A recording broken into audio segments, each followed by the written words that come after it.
Mateus 22. Ok, irmãos? Mateus 22? Sim. Tá.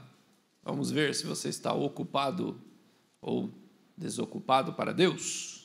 Vamos ver? Então vamos. Mateus 22. De novo entrou Jesus a falar por parábolas, dizendo-lhes: o reino dos céus é semelhante a um rei que celebrou as bodas de seu filho. Então enviou seus servos a chamar os convidados para as bodas, mas estes não quiseram vir.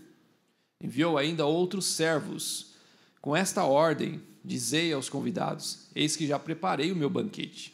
Os meus bois e cevados já foram abatidos, e tudo está pronto. Vinde para as bodas. Eles, porém, não se importaram e se foram, um para o seu campo, outro para o seu negócio. E os outros, agarrando os servos, os maltrataram e mataram. O rei ficou furioso e, enviando as suas tropas, exterminou aqueles assassinos e lhes incendiou a cidade. Então disse aos seus servos: está pronta a festa, mas os convidados não eram dignos. E depois para as encruzilhadas dos caminhos e convidai para as bodas a quantos encontrardes. Oh, salvou a vida, chegou atrasado, trouxe o café, salvou a história.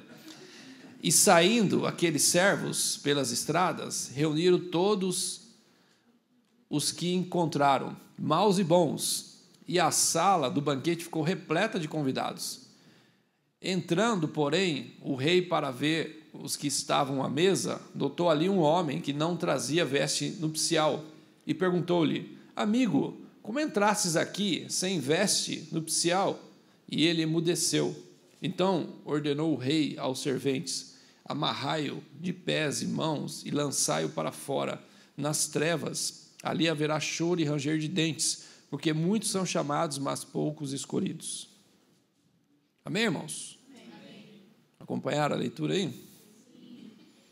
Então, observe aí o versículo 1. O reino dos céus é semelhante a um rei. Olha aí as nomenclaturas, né? Reino do céu, rei, que celebrou as bodas do seu filho. Então enviou os seus servos a chamar os convidados para as bodas, mas estes não quiseram vir.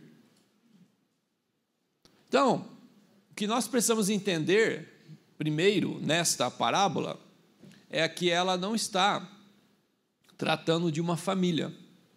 Você não tem aí a figura de pai, como se fosse, existe o rei e o seu filho, mas você não tem uma figura aí de uma família normal, né? No sentido assim de pai, filho, esposa, né? Você não tem isso, não está falando de uma família, está falando de um reino, né?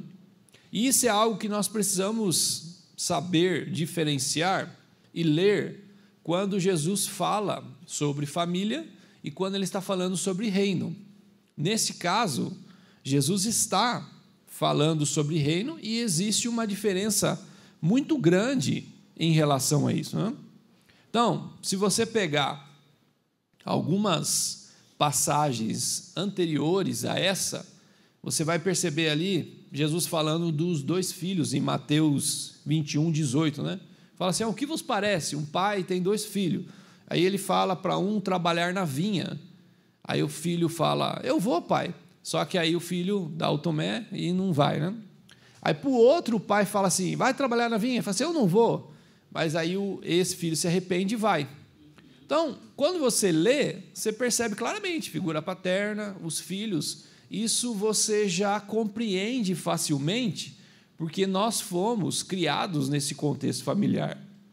Você foi, né, irmão? Você tem família, né? Você não nasceu ali na rua, surgiu, né? Do nada, né? Tem família, né, irmãos? Então, é fácil quando nós lemos as Escrituras e vemos ali figura paterna, figura materna, filhos.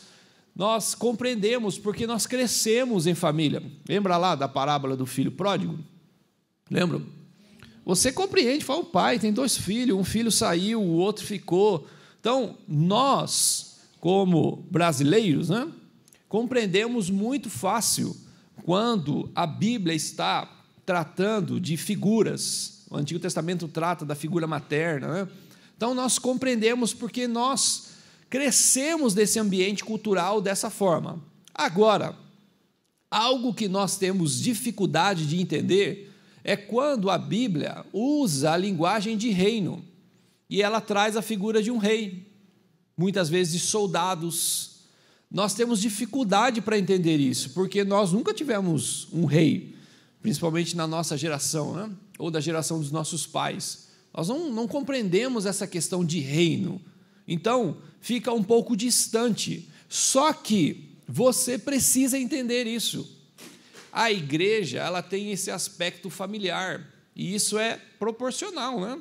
Ela tem esse aspecto materno, de irmãos juntos, essa unidade, essa comunhão. A ceia é isso, né? Lembra quando Jesus sentou na mesa ali? Era a família dele, ele estava ceando com seus discípulos, né? A ceia é baseado nisso. A igreja primitiva, as famílias ficavam de casas em casas, e ali eles tinham comunhão, e tinham alegria de coração, e eles ceavam ali. Então, a igreja tem esse aspecto familiar.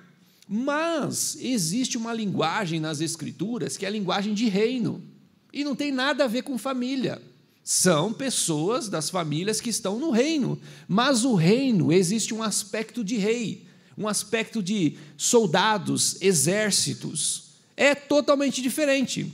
Por exemplo, quando eu era adolescente para a juventude, né, fui me alistar no exército. Os irmãos só esperam, né? Você viu, né? Os irmãos só... vou esperar ele, né?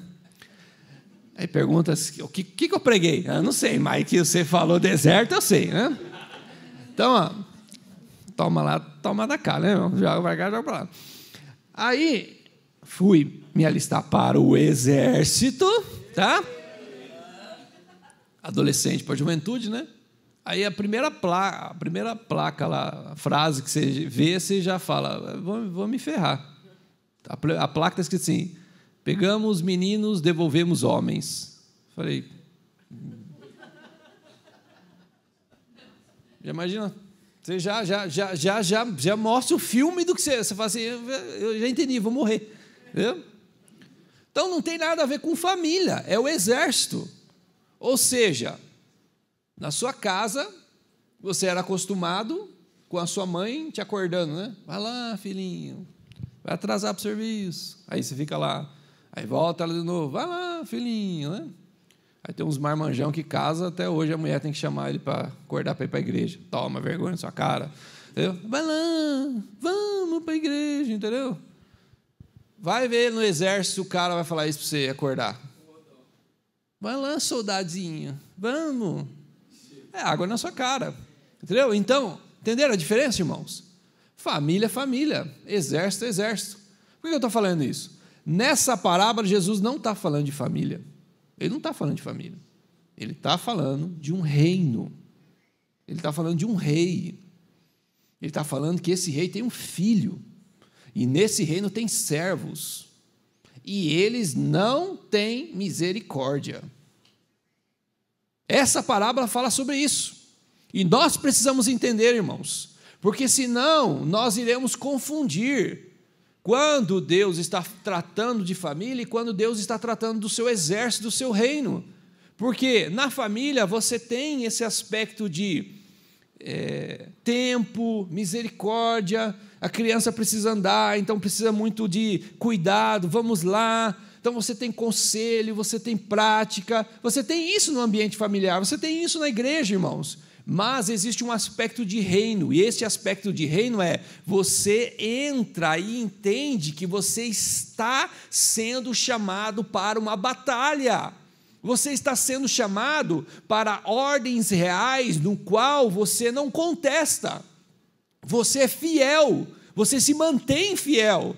Porque senão nós começamos a confundir essas áreas e nós começamos a misturar, e aí no reino nós achamos que podemos fazer o que nós queremos. E aí a santidade se torna uma opção. É opção. Obedecer se torna dependente da situação. Nós pegamos valores absolutos e nós começamos a relativizar. E no reino, irmãos, não existe isso. Existe um rei e ele é absoluto. E ele estabelece a sua vontade. E os servos que estão ali são fiéis a esse rei, porque eles já passaram desse processo de contestação, eles já amadureceram e entenderam, aqui existe uma ordem real, uma verdade absoluta que sai daquele que está sentado no trono, e eu sou um servo que estou já amadurecido e convencido que ele é real e ele é verdadeiro. Reino. Então, no reino, você tem, nessa parábola, principalmente, do acontecimento que Jesus trata aqui, da história, você tem o valor do convite e a ignorância e desprezo de quem o recebe. Você tem isso, Jesus está tratando sobre isso. Olhe lá o versículo 1, o reino dos céus é semelhante a um rei. Observe as figuras e observe o que está acontecendo, que celebrou as bodas do seu filho. O rei fez uma festa para honrar o seu filho. Então ele envia servos. Olha só, existem servos ali que são fiéis ao rei e estão trabalhando para aquilo que está acontecendo. E esse servo chamou pessoas, convidados para as bodas. Mas qual é a resposta dessas pessoas? Eles não quiseram vir. Não quiseram vir. Vamos pensar aí, irmãos. Vamos pensar em outras pessoas, né? Porque nós aqui somos santos, santificados, já chegamos à maturidade plena. Amém? Amém? Você já, não precisa nem ser corrigido. Certo, irmão? Vamos pensar. Olha como é a nossa natureza. Desprezamos aquilo que não pagamos. Quando você faz qualquer tipo de coisa e você não paga, irmão, despreza. Ignoramos o que não lutamos para conquistar. Não reconhecemos, muitas vezes, aquilo que não sofremos, não pagamos o preço. Fazemos pouco caso daquilo que não suamos para manter ou organizar. Brigamos, ofendemos, dividimos, porque não sou eu que vou ter que arrumar a situação. Sabe por que eu brigo e ofendo aos irmãos? Porque não sou eu que vou arrumar a situação. Eu faço isso e vou embora para casa. Eu destruo a paz porque não sou eu que ralo para manter. Essa é a nossa natureza. Sujamos porque sabemos que alguém vai limpar. Quer curar uma pessoa que é desorganizada em casa? Coloca ela para organizar. Coloca ela. Em um mês ela fala assim, misericórdia. Eu falei, não, e aí eu vou te ajudar desorganizando para você aprender como que é bom. Nós somos assim, irmãos. Esse é o nosso caso. Pense comigo sobre os personagens dessa parábola. Existe aí a figura do rei. Amém? Existe a figura do filho. Você é o rei? Não. Você é o filho? Mas existe aí a figura dos servos e a figura dos convidados. Vamos saber quem é você hoje em dia, naquilo que Deus está falando? Se você é um servo ou se você é um convidado? Vamos entender essas figuras? Por quê? Porque aquilo, irmãos, que nós participamos, nós nos interessamos. Essa é a sua natureza. Aquilo que você deseja, você quer participar. Aquilo que você quer, você anseia estar no trabalho que está sendo desenvolvido. Então, se você pegar essas figuras, o que você vai observar nessa parábola? O rei está sentado no trono, irmãos, e o rei paga tudo. Não é? É ele que paga tudo, é ele que faz toda a festa, tudo aquilo, é ele que estabelece. Então, o rei está totalmente participando de tudo aquilo que está sendo feito. O filho, num reino realmente normal, ele luta para chegar ao trono que o pai tem para ele. Ou seja, o filho ali é o cara que está participando daquilo que está acontecendo. Ele se assenta no trono porque ele recebe a honra da luta que ele fez até chegar até lá. E aí você tem as figuras dos servos. Os servos não estão vendo apenas, os servos estão obedecendo, participando. O rei dá ordens para eles e eles estão trabalhando no arrumar da festa. E existem as figuras das pessoas. O que elas estão fazendo? Nada, irmãos. Elas só esperam o convite. E quando o convite chega, elas rejeitam. Olhe só! Vamos pensar, todos nós, como pessoas, somos atraídos, irmãos, à participação. Não existe lugar que você deseje ficar se naquele lugar está acontecendo alguma coisa e as pessoas não te convidam. Você perde o interesse naquele lugar, porque a sua natureza foi feita para participar. E aí nós somos sequestrados à realidade do que está acontecendo, sugados sobre tudo aquilo que está sendo feito. Pense comigo, observe, a Bíblia não foi escrita para que você se mantivesse em um estado não participativo. A Bíblia foi escrita numa estratégia de Deus, onde quando ela é feita, lida, ou ela é publicada, ou ouvida, quando você ouve isso, gera no seu interior desejo de participar. Quer um exemplo? O mundo descobriu isso. Como o mundo descobriu isso? Quando você sai da sua casa e vai ver um filme, e aí você está ali parado olhando o filme, quando a música vai sendo soada, e aí tem a figura de um herói, ou a figura de um pai que salva a sua família, ou a figura de uma mulher que luta pelo seu filho, qualquer figura, quando você está vendo o filme, no início você está de fora, mas a partir do momento que você vai ouvindo, você vai deixando que aquele filme penetre dentro de você, a sua imaginação, você começa a desejar participar daquele filme. A hora que termina, você traz aquilo para a sua realidade. Porque quando você menos percebe, você já entrou nele.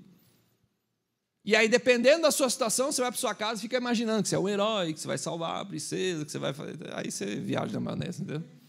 Mas por quê? Porque a mensagem vai te sequestrando, você deixa de ser telespectador e você vai entrando na realidade. A Bíblia é assim, irmãos. Deus escreveu a sua história de uma maneira em que você vai lendo e você vai falando assim, eu quero ser que nem Noé.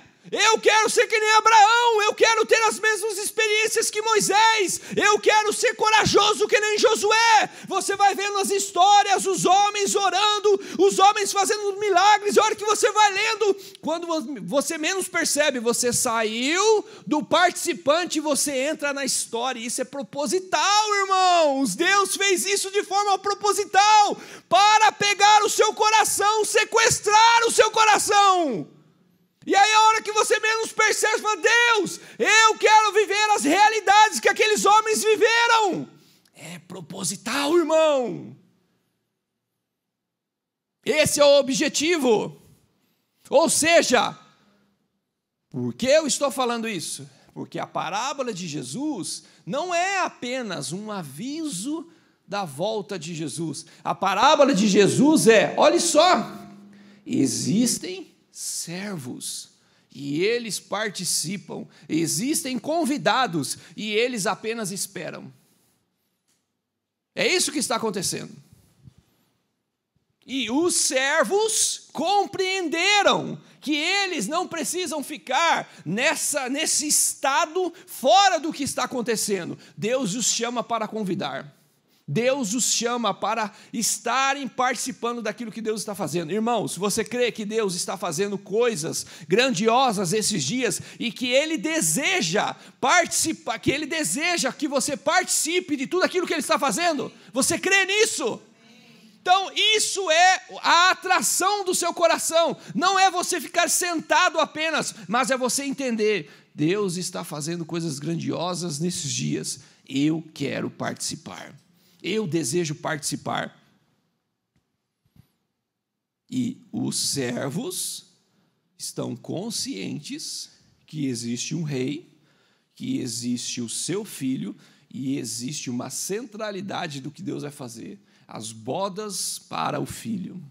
Essa festa, essa essa inauguração de algo inédito, uma coisa grandiosa do que ele vai fazer. Vamos pensar nos servos. Olhe lá, versículo 3. Olhe lá, versículo 3. Olha o que o texto está falando.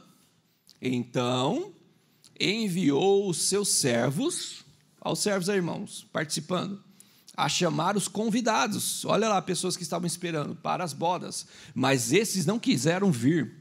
Enviou ainda outros servos com esta ordem: dizei aos convidados: eis que já preparei o meu banquete, os meus bois e cevados já foram abatidos e tudo está pronto, vinde para as bodas. Eles, porém, não se importaram e se foram, um para o seu campo, outro para o seu negócio, e os outros, agarrando os servos, os maltrataram e mataram. Os servos não, eles entenderam: poxa, olha o rei, ele tem uma ordem, e existe um evento, e esse evento vai acontecer, e ele é maior do que tudo que já aconteceu na face da terra, e esse evento é tão grande e tão extraordinário, que ele vai marcar uma nova era. E aqueles convidados que não aceitaram o convite, o rei ficou irado e mandou matá-los. Não houve opção para ele, irmãos. Os servos entenderam isso. É um evento que não se pode faltar. É um evento que você não pode deixar de lado. É algo que vai marcar uma nova história, irmãos. O rei vai voltar e ele vai estabelecer o seu filho por toda a eternidade. Então os servos entenderam a mensagem. Vou te dar um exemplo. Imagine que nós estamos aqui hoje cultuando a Jesus, felizes. Amém? E aí nós estamos felizes, e aí estamos dançando, cantando, aí você canta aquela música lá do Pai: abraça-me, faz assim com o braço, faz, abraça-me, aí você está aí viajando, né, no Pai, aí está todo mundo feliz, né? Papai, ô papai, né? Aí digamos que o irmão aqui não pode ficar nessa nossa atmosfera de adoração, né? Aí ele tem que trabalhar. Aí ele sai do culto. Aí digamos que ele sai, pega o carro dele, aí ele vai subir nesses morros. Mas digamos que ele sobe o morro, meio bem alto, vai subindo, vai subindo. Aí lá no alto tem uma barragem. Tipo, a maior barragem de Belo Horizonte está lá no alto. E ele é o único que trabalha lá. Aí ele sobe e vai lá trabalhar. Aí digamos que nessa trajetória dele é 10 minutos subindo, e se ele for descer, é 10 minutos descendo. É uma história, tá? Embala nela, irmãos. Aí ele vai trabalhar. E nós estamos aqui, pirando no Pai.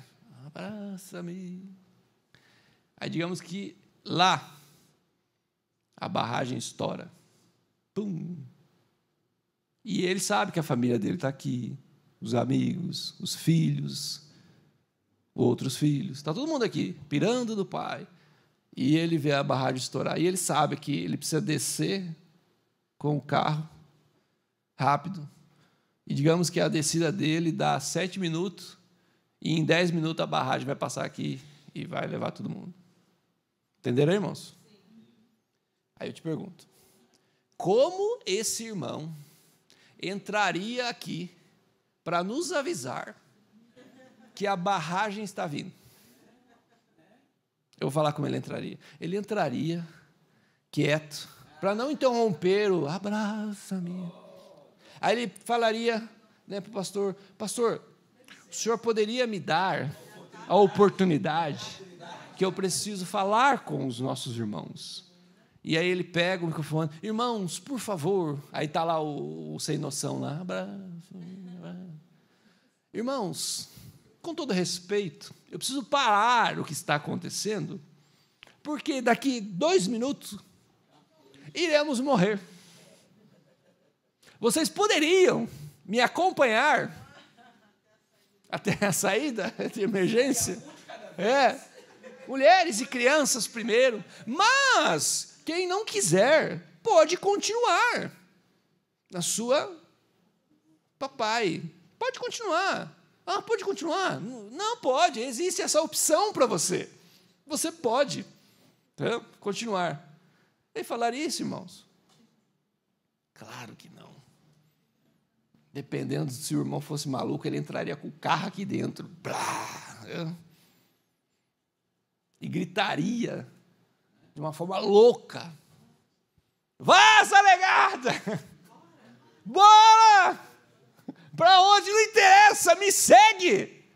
Porque, irmãos, ele entendeu a urgência da mensagem. Ele viu, os servos viram a emergência do que Deus vai fazer nesses últimos dias, irmãos. Eles viram a ordem do rei, a importância da ordem do rei. Eles viram a importância daquilo que Deus vai fazer nesses últimos dias através do seu filho. Eles viram isso, a tal ponto que isso entrou na sua mensagem, encarnou no desespero dela, e por isso eles anunciam: o rei está vindo, receba o convite. Mas convite tal, pega esse convite, você não está entendendo.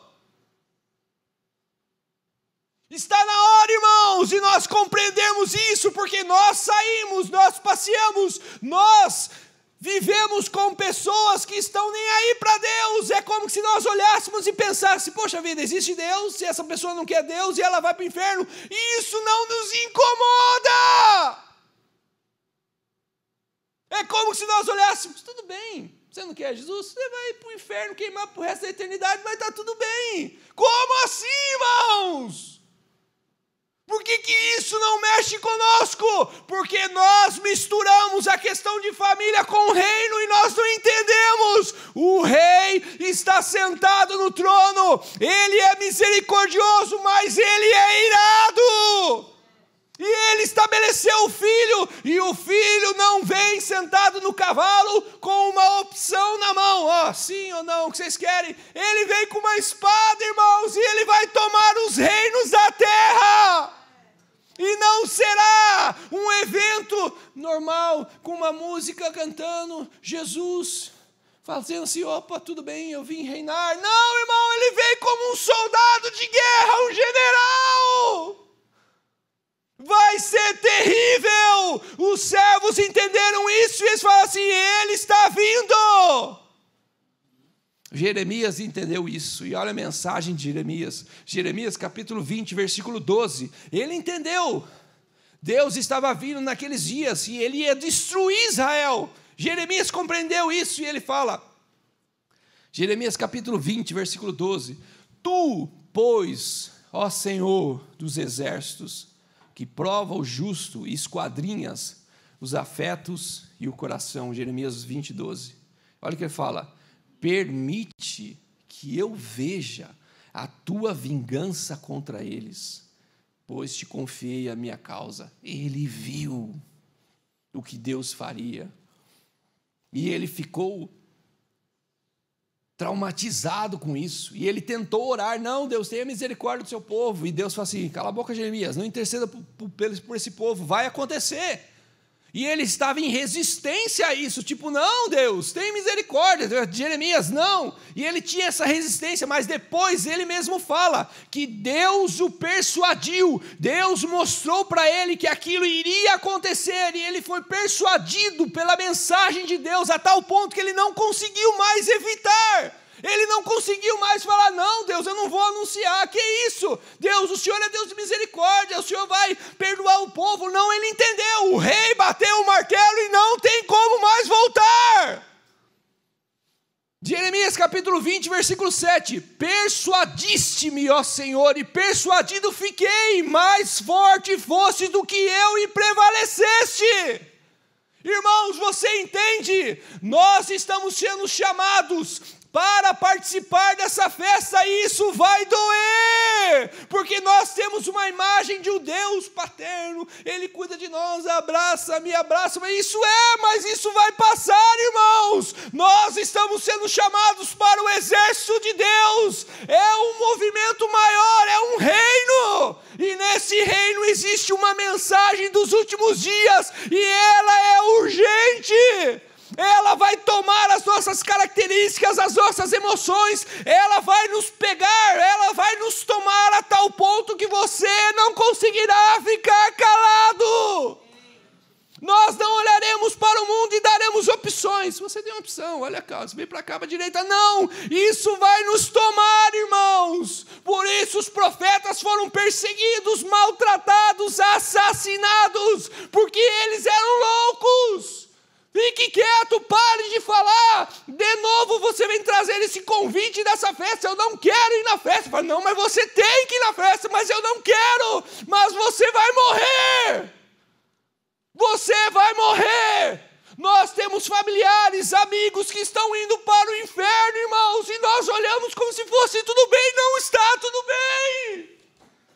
Não está tudo bem. São pessoas que passaram a eternidade sem Deus. E nós não choramos, isso não quebra o nosso coração. Nós estamos vindo para casa, nós estamos trabalhando, tudo está normal. Não está normal, irmãos. Porque achamos que está normal. Como pode estar normal? Como podemos achar que é normal? Pessoas que nós conhecemos passaram a eternidade queimando sem Deus. Os profetas entenderam isso, e eles entenderam a urgência do convite. Eles não podiam guardar no bolso, eles não podiam guardar, ficar calados. Eles foram insistentemente e disseram: existe as bodas do Cordeiro, o filho vai voltar, irmão, o filho vai voltar, pegue esse convite, pegue esse convite. Não rejeite. Jeremias foi incessante no povo, mesmo Deus falando para ele: Jeremias, cala a boca. Ele ia no povo, ele escrevia, ele mandava carta para o rei insistentemente. E ele viu todas aquelas pessoas que viveram com ele, cresceram com ele, amigos que estiveram com ele, sendo mortos.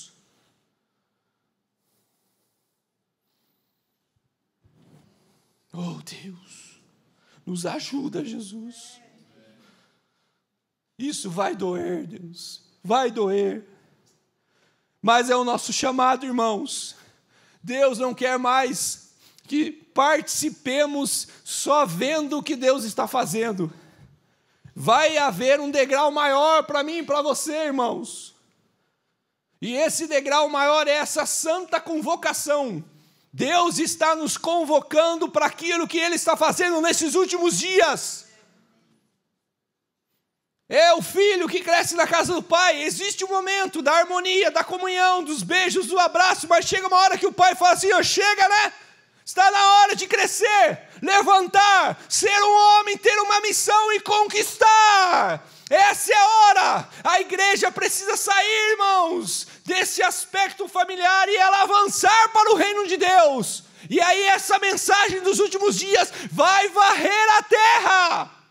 E essa mensagem é: o rei está vindo, o rei está vindo. Ele preparou as bodas para o filho. E é um evento no qual você não pode faltar. E os servos estão ali trabalhando, os servos estão entregando sua vida. Muitos são maltratados, assassinados, mas eles permanecem fiéis a Deus. Oh, Jesus. Feche os seus olhos. Senhor,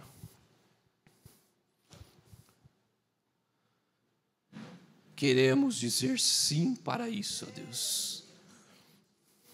Queremos acordar para isso, Jesus, para essa realidade, ó Deus.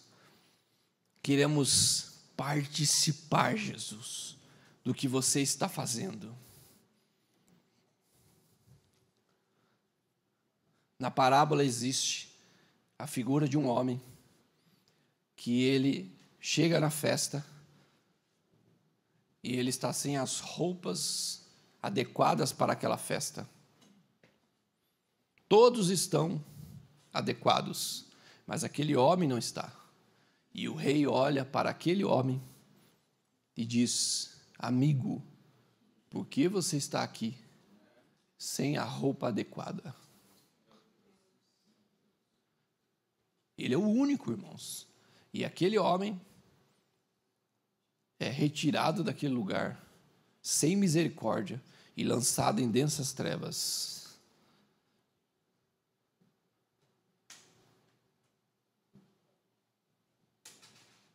A vestimenta representava aquilo que aquele homem era, aquilo que ele acreditava. Ele estava dentro da festa afrontando o rei, mostrando para o rei: você deu uma ordem da forma que os convidados deveriam se vestir, mas eu estou aqui na sua festa, contrário à sua ordem. É como se ele estivesse afrontando o rei com uma vestimenta. Nos últimos dias, irmãos, os homens não terão temor a Deus. Eles vão querer participar daquilo que Deus está fazendo, daquilo que é os benefícios, mas eles se vestem contrário à ordem de Deus.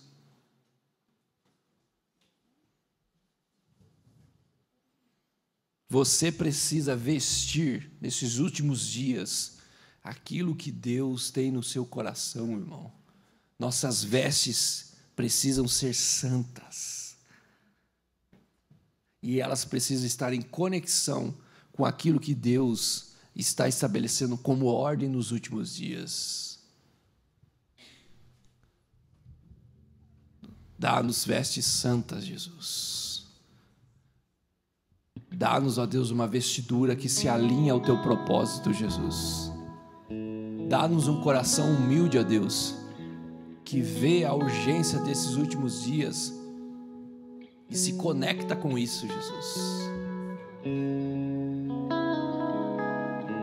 Oh, Deus.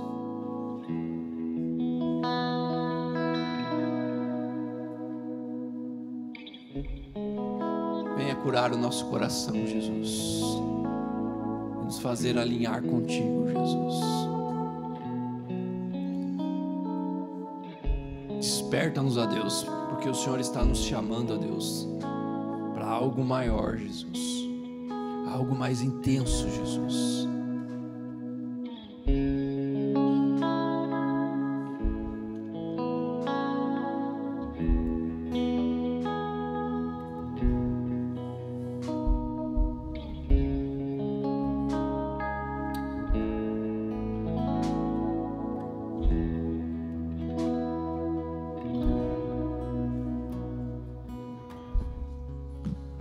Apocalipse 3, versículo 4. Tens, contudo, em Sardes, umas poucas pessoas que não contaminaram as suas vestiduras e andarão de branco junto comigo, pois são dignas.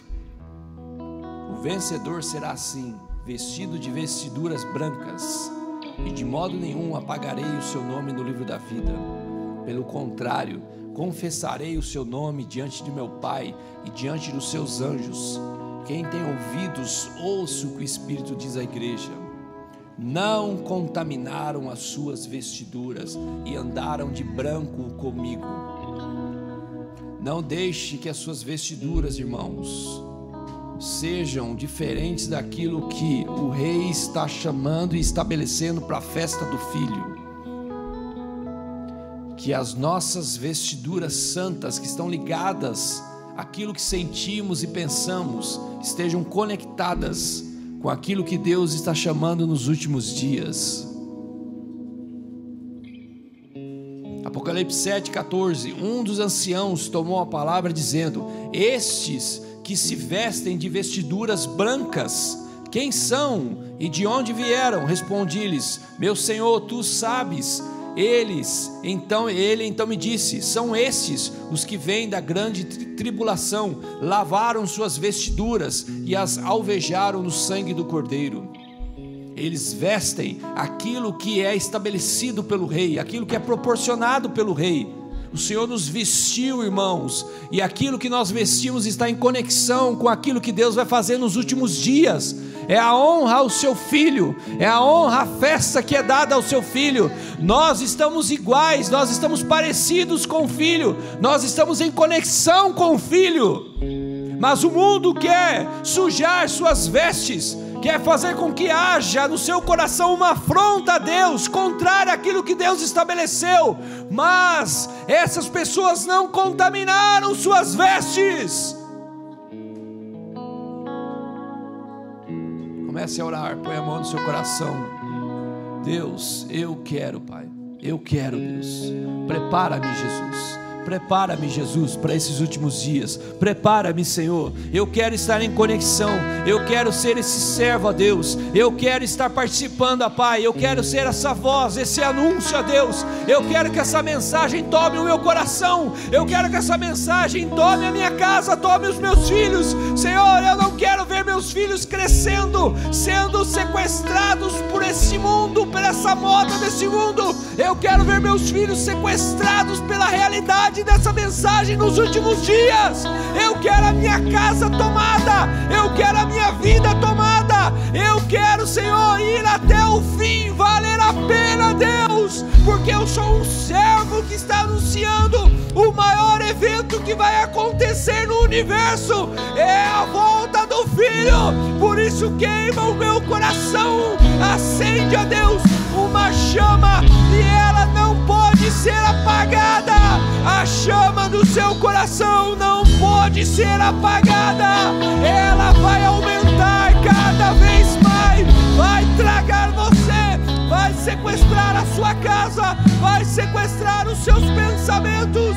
Não há volta, não há como recuar, não há como olhar para trás. Nós fomos convocados para essa santa convocação nos últimos dias.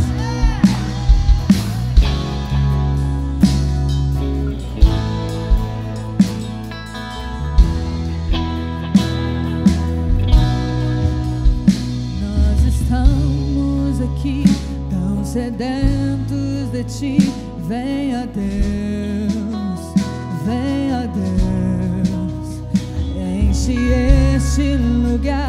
Meu desejo é sentir teu poder, teu poder.